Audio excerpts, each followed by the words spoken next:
गरीब साध साध सब नेक हैं, आप अपनी ठोरी। जो सतलोक ले जावेंगे वो साधु कोई और। आकर हमें ज्ञान बता रहे हैं।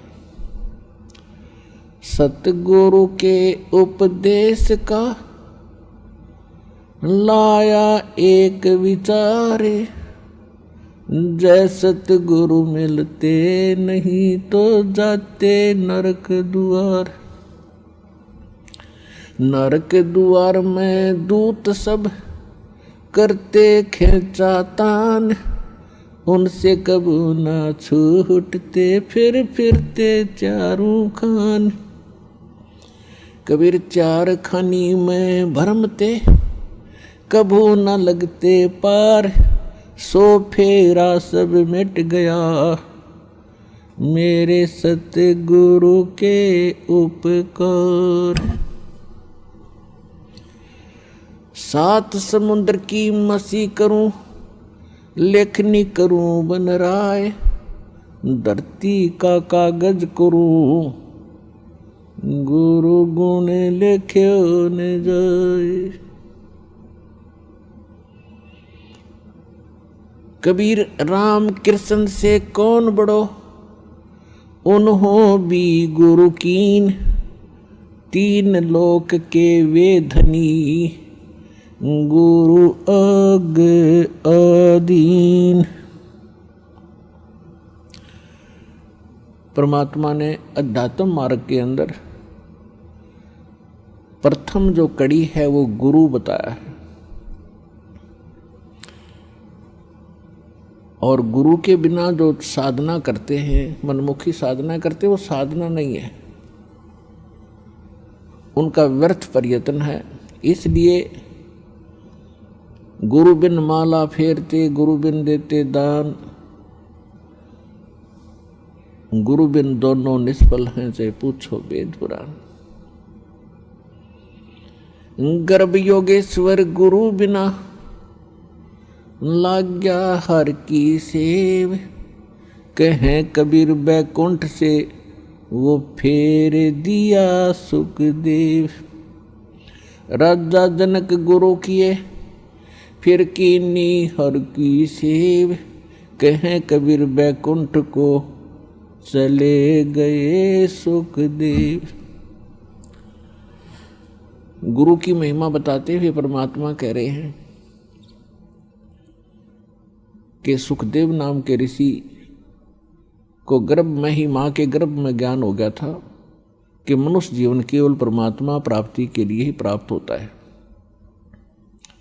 और हम बाहर आकर के अपने मूल उद्देश्य को भूलकर केवल सांसारिक जोड़ तोड़ में,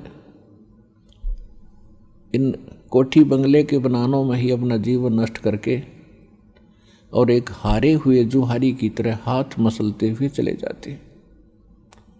जब हम ये संसार छोड़कर चलते हैं तब हमें सब पता लग जाता है कि हमसे भारी भूल हुई है। हमने वो काम तो किया ही नहीं जो मनुष्य जीवन का करना था। ये तो पक्षियों जैसे ही काम किए और उसी में सारा जीवन नष्ट करके और फूले फिरते रहे। फिर ये वहाँ जाके रोता है जीव धर्मराज के सामने खड़ा होकर के, जहाँ इसका न्याय किया जाता है, इसका हिसाब होता है। तब बहुत रोता है, बहुत पछताता है, इसको पश्चाताप करता है। फिर इसको सब बातें याद आती हैं कि जब तू मानव शरीर प्राप्त करके यहाँ से गया था, कितना शुक्र मनाया था भगवान का, और क्या क्या प्रॉमिस किया था, भगवान भक्ति गणी करूँगा और पेट गुजारा तो आपने ही देना है दाता। तो उस समय उसको याद आती हैं वो बातें। पौ फाटी पगरा भया, जागी जिया जून, सबका हो को देत है वो चोट समाना चून।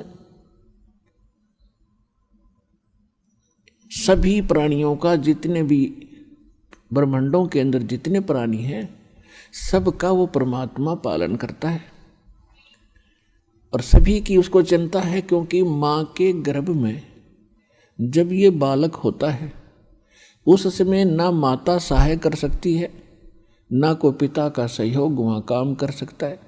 तो वहाँ पालन कौन करता आपका, वहाँ आपका सुरक्षा करने वाला कौन था? तो वहाँ भी उस परमेश्वर ने ही आपकी सुरक्षा की, आपका पोषण किया। चाहे जुगाड़ कुछ भी जोड़ा उसने, कोई तरीका बनाया, माँ की नाभि से आपकी नाभि जोड़ दी और आपका शरीर पुष्ट हुआ।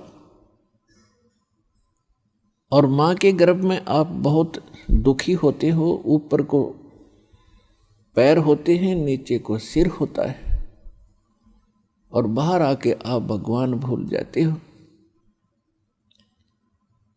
कबीर साहब कहते हैं, दुख में सुमरण सब करे, सुख मुकुर ना कोय, जय सुख में सुमरण करो, तो दुख कहे को होए। परमात्मा याद दिलाते हैं कि जब तुम पर आपत्ति आ जाती है तब तो भगवान दिखाई देता है, और जब तक तुम्हारे पूर्व जन्म के संस्कार ठीक होते हैं, आपके पुण्य चलते हैं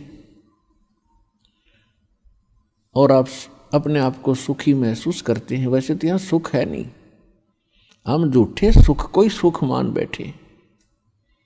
कबीर साहब कहते हैं, झूठे सुख को सुख है ये मान रहा मनमोद, जो सकल चबीना काल का कुछ मुख में कुछ बोध।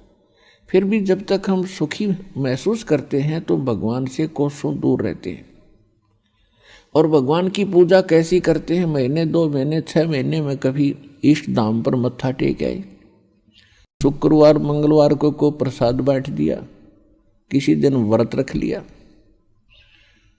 और अधिक लोग वर्तमान में तो नास्तिक ही हो चुके हैं, क्योंकि समय पर टूक मिल रहा है, अच्छी व्यवस्था होगी है, शिक्षा होगी है, अच्छी पोस्ट होगी हैं, खूब परमात्मा ने बुद्धि दे दी, अपने बच्चों को इन्होंने ट्यूबवेल लगा लिए हैं, नहरें अच्छी बना ली हैं, बढ़िया आहार समय पर मिलने लगा। अब भगवान से कोसों दूर हो गए और भूल गए उन दुखों को।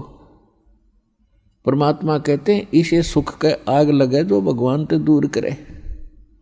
परमात्मा कहते हैं, सुख के माथे पत्थर पड़ो जो नाम हृदय ते जावे, और बलिहारी व दुख के जो पल पल नाम रटावे।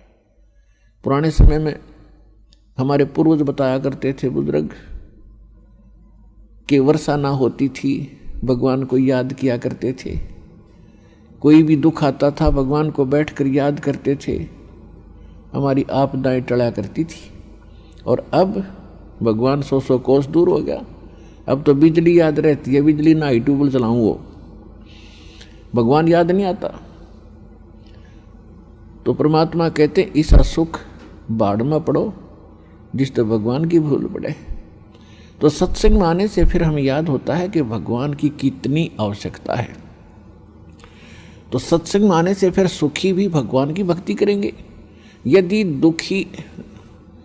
दुखी व्यक्ति भक्ति करते हैं तो सुख देता है परमात्मा, उसका गुण है। और यदि सुखमय ही भक्ति करते रहें तो दुख ना हो। और मूल काम मनुष्य जीवन का भक्ति ही करना था, वो हम भूल चुके थे।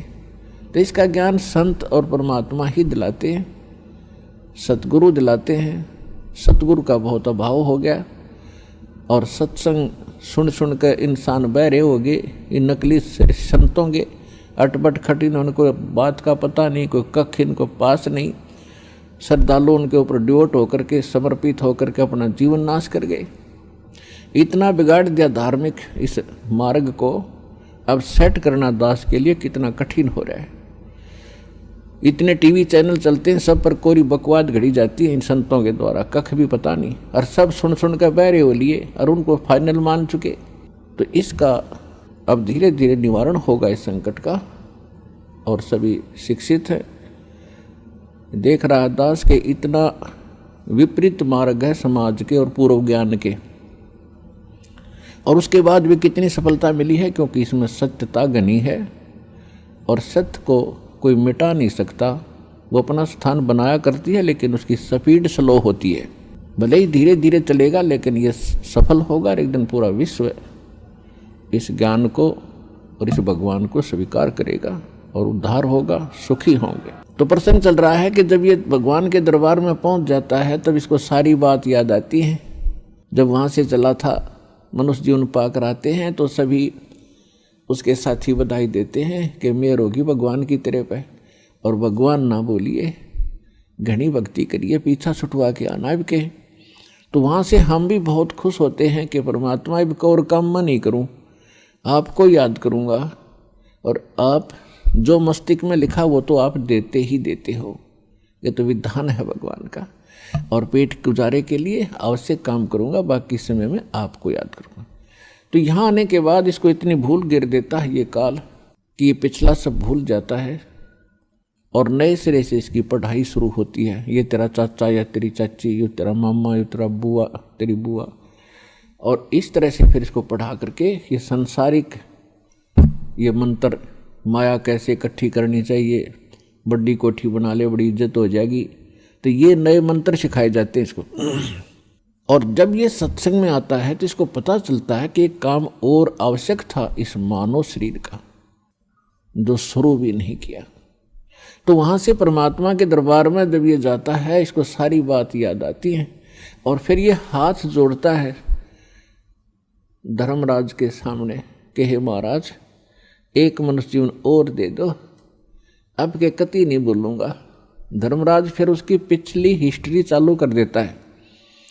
असंख्य जन्म हो गए, हमने मानव शरीर प्राप्त किया, इनमें बकवादों में खोया, और वहाँ जाके फिर इनमें रोया।